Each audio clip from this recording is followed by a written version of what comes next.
What's up guys, my name is Ace, and we're now into the second week of the Halloween Scream event that's going on with Infinite Warfare. And with this gives us 20 new drops, one of which is completely free, so if you log on right now, claim your free drop, you get to open that up.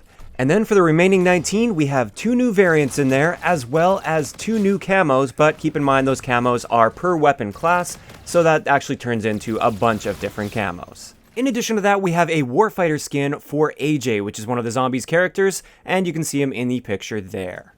Today, we're just going to be quickly covering these variants as well as these camos, and I'll let you guys know, is it worth it to spend your keys on these drops? Let's get into it.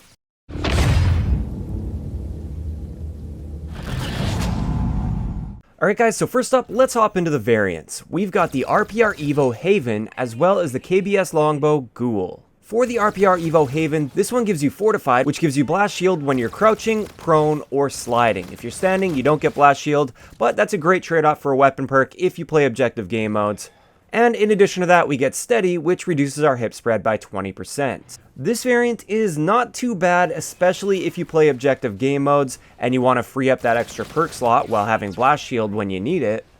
But if you don't really play objective modes like myself, or you don't really find nades to be much of an issue, then there are much better variants of the RPR Evo out there. Moving on to the KBS Ghoul, this one gives you Vanish, which grants Blind Eye when you're prone after a short delay. In addition to that, you get Kickback, and with Kickback, kills with the last few bullets in a magazine refill the magazine, although with the KBS, it's actually only the last bullet in the magazine. You have to get a kill with your last bullet, and then it will instantly refill your mag. This variant is far from the best KBS variant in the game. In fact, I have literally no interest in spending any keys to get this variant.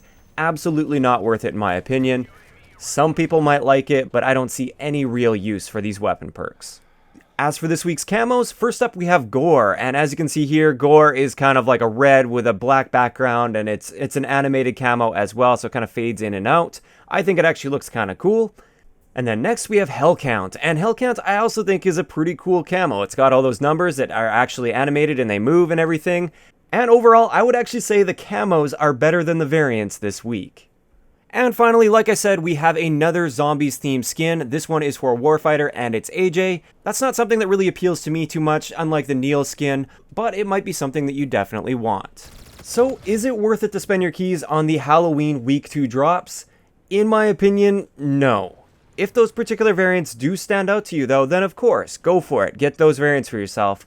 But personally, I have no interest in these variants whatsoever, and this is why you didn't see images of those variants, because I just don't want to waste my keys on that. I'm not playing Infinite Warfare quite as much as I used to, so I'm not really building up those keys really quickly, so I decided to save them for next week, see what we get next week. We're still expecting more variants each week of this event.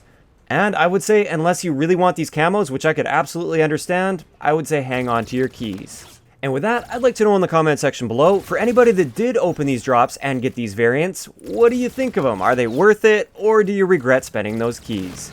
If you enjoyed the video, a like rating is always appreciated, and don't forget to subscribe for more if you haven't already. I'll talk to you guys next time.